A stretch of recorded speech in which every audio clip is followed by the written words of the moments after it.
I've been an avid artist for as long as I can remember. I've grown to be who I am through my art. But there was always one thing that set me apart from every other person in my art class while I was growing up. None of my artwork had color. Everyone would be diving for the markers and for the paints, but I would just kind of isolate myself in the corner with pens and anything that was just black and white, because color kind of made me nervous. I was never really praised for my art because of this. When I was a 9-year-old struggling to find some kind of validation for my art, my teachers were saying I was lacking. But I'd always thought maybe I'd find the appeal. I would put color into my artwork. But as time went on, nothing changed. If you were to peek into one of my sketchbooks, maybe at tops 1 or 2 of my pieces would have color in. I'm pretty sure most of those would be accidents. So I kept asking myself, what was so appealing with all of the color in art? I mean, 69% of the people who took my survey said that they prefer color in art. I mean, only 13.8% of everyone who took it was like me, was on my side. So why couldn't I find this massive appeal to color? That was when I was hit with the idea that color has to have a huge impact on our emotions. It started to make a bit of sense. Was that why people had such a strong connection to color? So how exactly does color affect our emotions through art and everyday life? So there are different sides to the story. You have your scientific side, your psychological side, and your artistic side. So we'll start off with the scientific. Scientifically speaking, colors are the way our brain, by use of our eyes, interprets electromagnetic radiation of wavelengths within the visible spectrum. So for example, here you have all of these colors of light hitting a blue object, but since it's absorbing every single one of the colors except for blue, it will appear as blue. And with black, when it takes in all the colors, it'll absorb every single color, and white, it'll reflect every single color so that it turns out white. So all of these wavelengths bounce off different objects at different frequencies of light that our eyes perceive as different colors. Our lowest frequency is our red, and our highest frequency is our purple. So there is another part of this scientific side. We feel the way we do because of how these perceptions stimulate the brain. Color releases different chemicals once it hits the primary visual cortex right here. Everything is working to contain all of what we see, trying to use all of the images and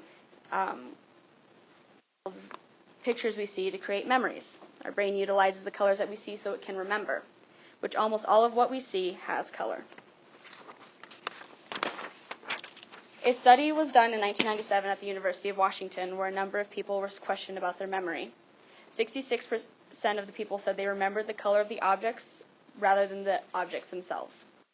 All things that we see will inflict an emotion onto us just because of how we associate them. Every time we see an object, the first thing we notice is its color, and that is what we remember the most. So whether it be trees, the sky, fire, or flowers, this is how we feel a wide array of emotions when we see color, because we associate these colors with the different objects that they correspond to. So now we move on to the psychological side. So we have different scales of color. We have our warmer scale and we have our cooler scale. Our warmer scale includes our red, our orange, and our yellow. These will give us feelings of happiness, love, hatred, anger, and chaos, and even some kind of like energy and optimism. And as we move on to the higher frequency of color, we get our greens, our blues, and our purples. These give us feeling of calmness, sadness, harmony, nobility, and wisdom. These are, as I said, the cooler scale. We attach these colors together because of our natural surroundings. The green makes us calm because maybe we see trees that hold a very tranquil, calming nature. Blue makes us happy because we may associate it with the sky or with water, which can make us feel at peace. Yellow makes us feel energized and optimistic because we connect them to the stars and the sun. The star or shooting stars give us that optimism and wishing and hope tied to them. Red makes us feel angry or gives us feelings of hatred because we may connect it to things like fire or blood. Both things will clearly inflict fear. there is actually plenty of focus on just the color red. This is because it is such a versatile color. Not only do you feel angry or hatred, you can also feel love and passion. Red is often used in marketing and art because it has the ability to grab in the viewer or buyer like no other color. So now we move on to the artistic side to all of this. First, we have color theory. These are how colors come together to create other colors. When you have your primaries, your secondaries, and your tertiaries. When two colors come together to create another, those four colors are what create the foundation for the next color. In color psychology, those first colors have their own set of emotions, like I said before. And when those emotions are blended, they make more complex emotions. So what you feel with red, what you associate with red, and what you associate with blue when they come together. When you see purple, you may feel those exact same emotions with red and blue when they come together, just like if you were to blend everything together to make colors in color theory. So primaries will make you perceive one set of similar emotions, and secondaries make you feel a couple different emotions that may differ, but they should connect to the primaries. And tertiaries make you endure a number of different emotions. These complexities are also presented in artwork in different ways. A massive amount of differing colors are used to give a contrasting or blending effect so the viewer has time to completely perceive the piece. Although other artists use complex colors to try and give a rather straightforward context. So, how do artists manipulate the eyes of their viewers? Artists use color to manipulate the viewer's emotions. For example, Van Gogh knew that his bright, expressive, colorful paintings would impact a viewer in a positive way.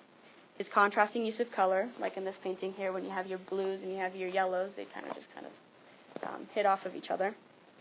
He knew that you would have a positive effect. You'd feel happy. You'd feel with wonder when you were looking at this. Van Gogh often used yellow and blue to give a happy, energetic, and glowing effect to his paintings. But then we go to the early Pablo Picasso paintings, when he often used dull, dark colors because of his deteriorating mental state, and he wanted to express that to everyone. And then Andy Warhol often used bright, almost neon colors to give his artwork an artificial look. He wanted his artwork to look commercial, and he wanted to give it a more plastic look so that he was contrasting with other artists who were trying to make their art more natural. So, though there isn't a clear answer as to why we feel all of these things, we understand how these colors make us feel. So what I've learned is that color isn't just a splat of paint on a canvas. It's much more than that. I didn't think it was that important, but it is one of the most important aspects of our lives. It is the key in our brain's memory keeping. It is what surrounds us and makes our life full of wonder and gives us our emotional responses. Most importantly, it's an artist like me. It's our language. And it's the way that we express ourselves through our art. Thank you.